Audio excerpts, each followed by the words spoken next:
Lebih baik mana? Berhemat atau berinvestasi?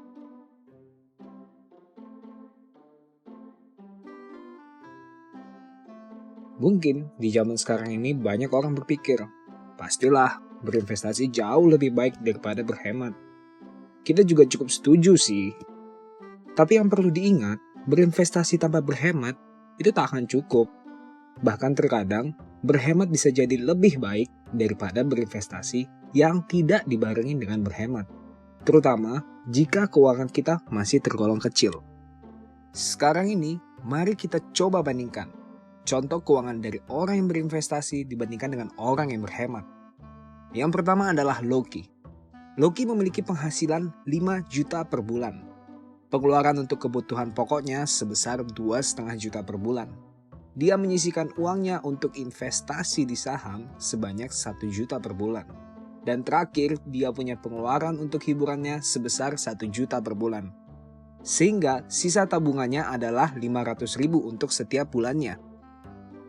Sekarang kita hitung hasil investasi saham yang didapatkan Loki. Jika kita asumsikan return investasi saham Loki adalah 20% per tahun, maka hasil investasi saham yang didapatkan selama 2 tahun adalah sekitar 5 juta dengan modal investasinya sebesar 24 juta.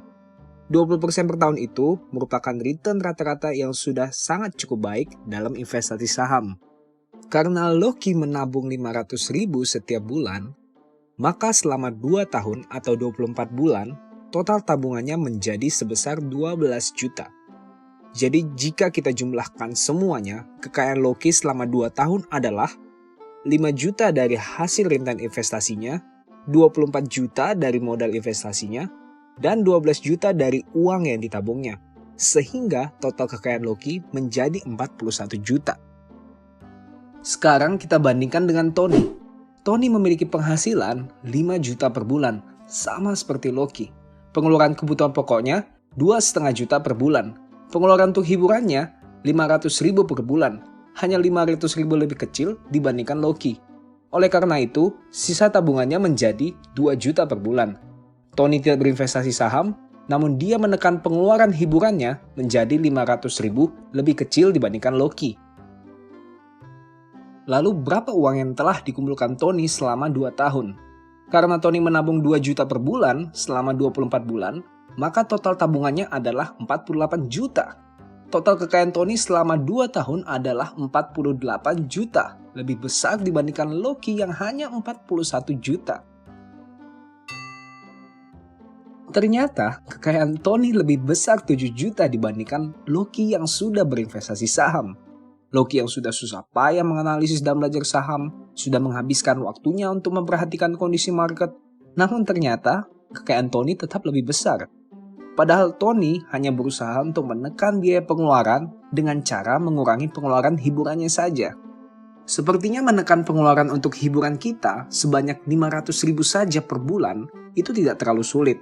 Kita hanya perlu berkomitmen untuk tidak membeli barang yang sebenarnya tidak perlu, atau juga mengurangi makan makanan yang berlebihan, dan paling penting membuat gaya hidup kita sesuai dengan kondisi keuangan kita.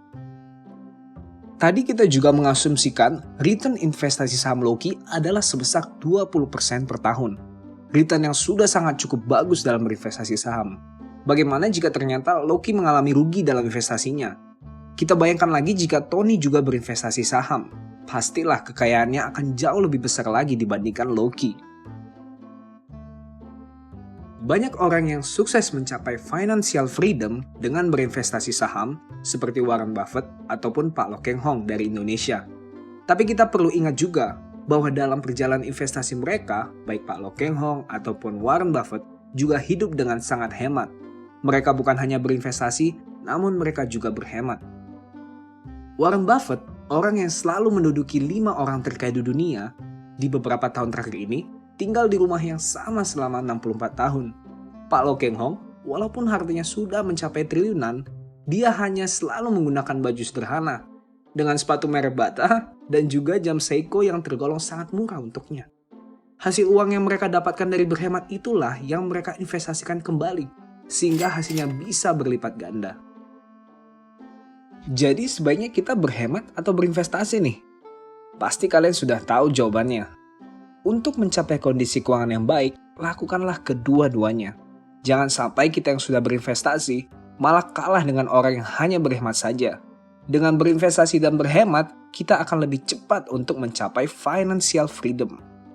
Sekian dari kita. Jika kalian punya pertanyaan seputar investasi atau bisnis, cantumkan di kolom komentar ya sebagai bahan diskusi kita. Dan jangan lupa like, subscribe, dan on-kan notifikasi kalian untuk mendapat lebih banyak video tentang investasi dan bisnis.